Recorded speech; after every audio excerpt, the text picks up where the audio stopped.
अध्याय 13। क्रिया। वर्ब। रोहित चित्र बना रहा है। कबूतर आसमान में उड़ रहे हैं।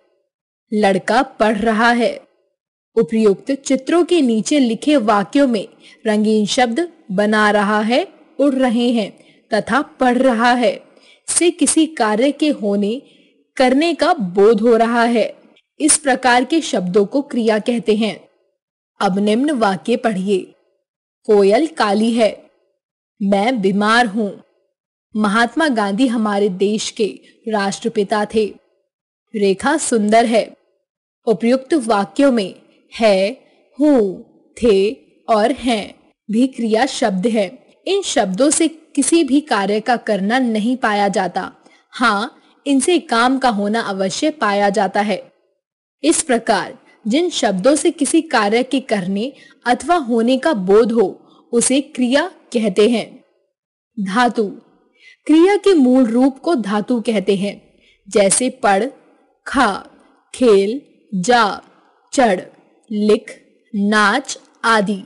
धातु में न प्रत्यय जोड़ने से क्रिया का सामान्य रूप बनता है, जैसे लिख जमा ना, लिखना, चल जमा ना, चलना, पढ़ जमा ना, पढ़ना, उड़ जमा ना, उड़ना, जा जमा ना, जाना, सुन जमा ना, सुनना, खा जमा ना, खाना, आ जमा ना, आना, देख जमा ना, देखना, नाच जमा ना, नाचना, सो जमा ना, सोना, रो जमा ना, रोना। संज्ञा, सर्वनाम और विशेषण से भी क्रिया शब्दों की रचना होती है। शब्द प्रकार। शब्द, क्रिया शब्द। संज्ञा शब्द, बात, बतियाना, हाथ, हथियाना, शर्म, शर्माना। सर्वनाम शब्द, अपना, अपनापन।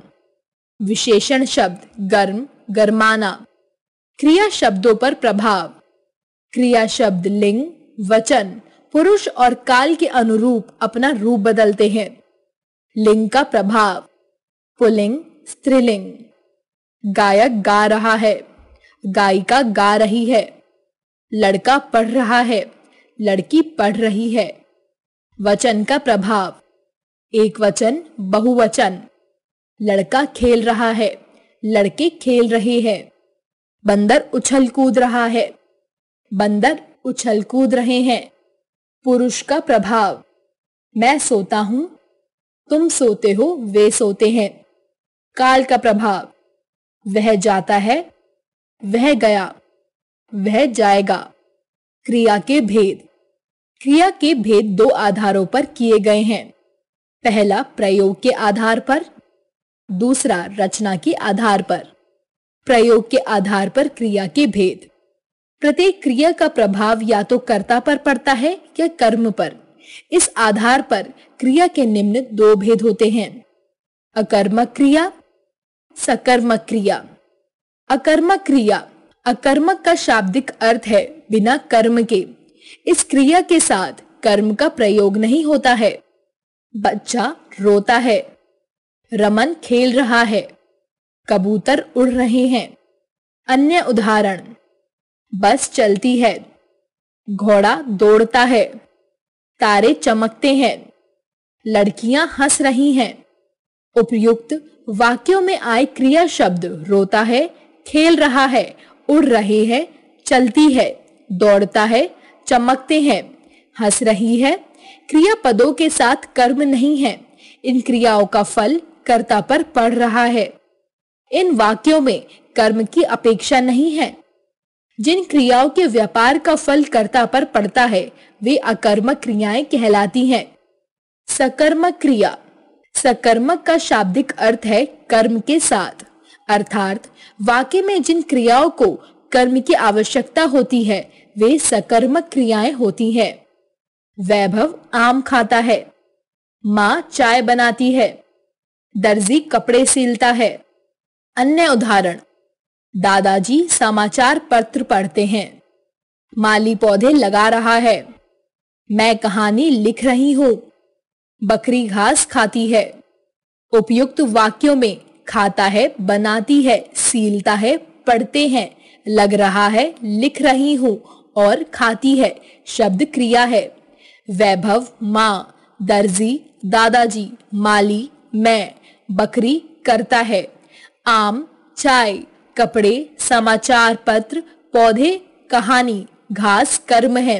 सभी क्रियाओं के व्यापार का फल कर्म पर पड़ रहा है, अतः ये सकर्मक क्रियाएं हैं। जिन क्रियाओं के व्यापार का फल कर्म पर पड़ता है वे सकर्मक क्रिया कहलाती हैं।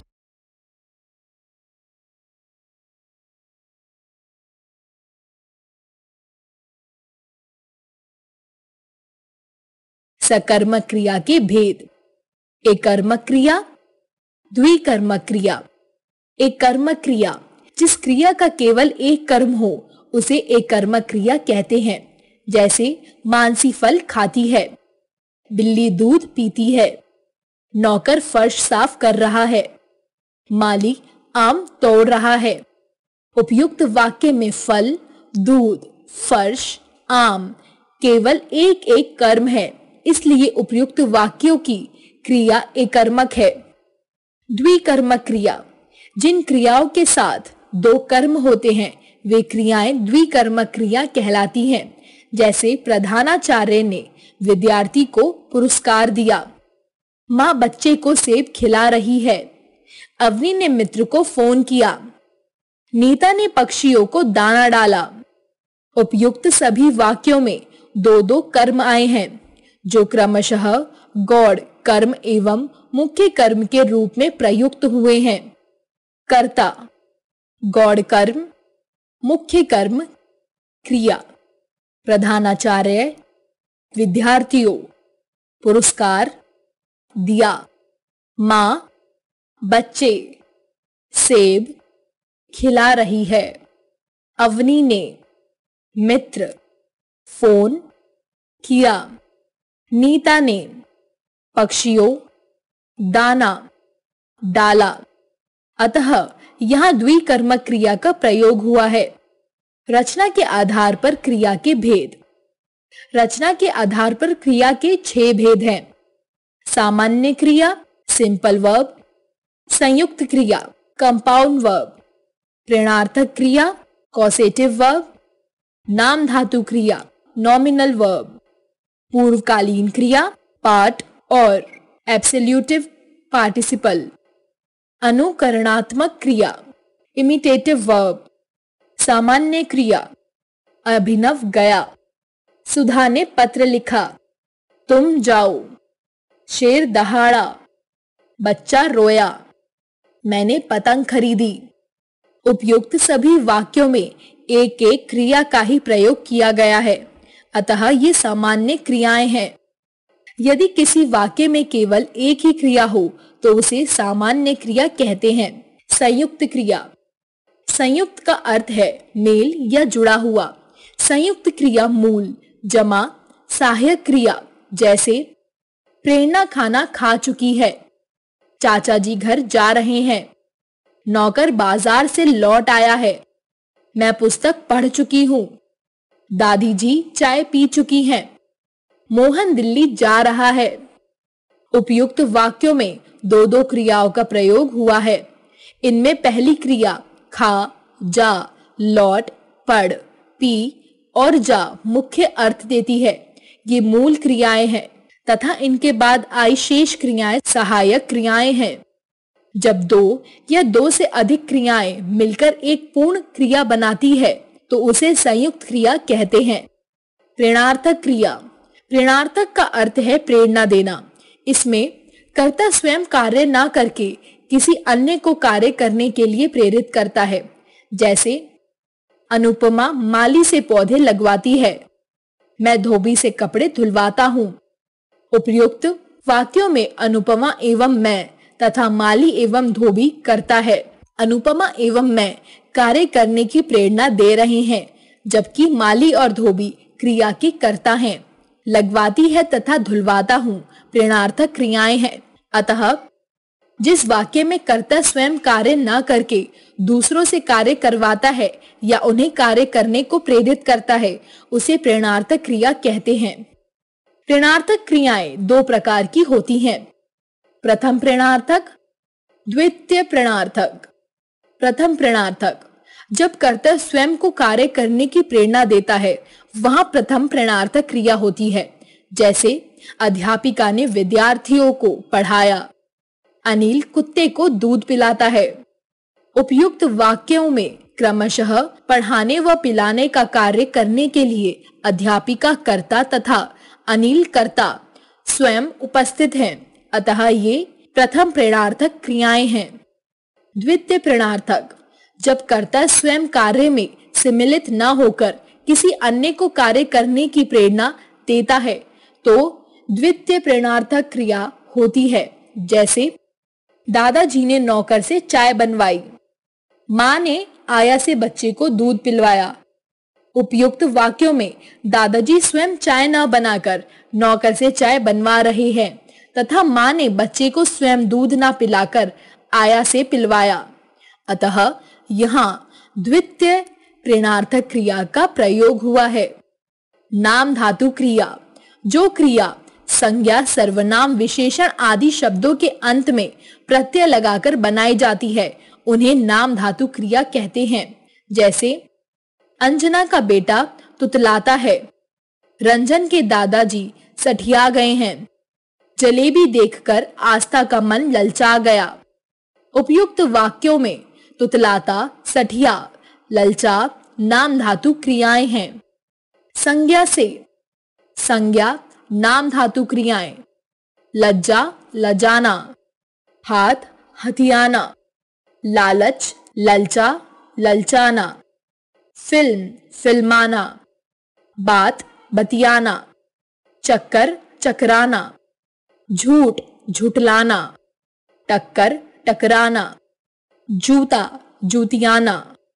सर्वनाम से सर्वनाम नाम धातु क्रियाएं, अपना, अपनाना। विशेषण से विशेषण नाम धातु क्रियाएं, गर्म, गरमाना, सूखा, सुखाना, तोतला, तुतलाना, लंगड़ा, लंगड़ाना, दोहरा, दोहराना, नरम, नरमाना। पूर्वकालिक क्रिया, वाक्य में मुख्य क्रिया से पहले आने वाली क्रियाएं पूर्वकालिक क्रियाएं कहलाती हैं। जैसे अनुपमा पढ़कर सोएगी, अजय नहाकर बाजार जाएगा, नरेश विदेश जाकर रहने लगा, बच्चे मेला देखकर प्रसन्न हुए। उपयुक्त वाक्य में पढ़कर, नहाकर, जाकर, देखकर पूर्वकालिक क्रियाएं हैं, क्योंकि ये सोएगी, जाएगी, रहने लगा, प्रसन्न हुए मुख्य क्रियाओं से पहले आई है। पूर्वकालिक क्रियाएं मुख्य धातु में कर या करके लगाकर बनाई जाती हैं। जैसे खाकर, सोकर, उठकर, गाकर, आकर, खेलकर, नाचकर, लिखकर।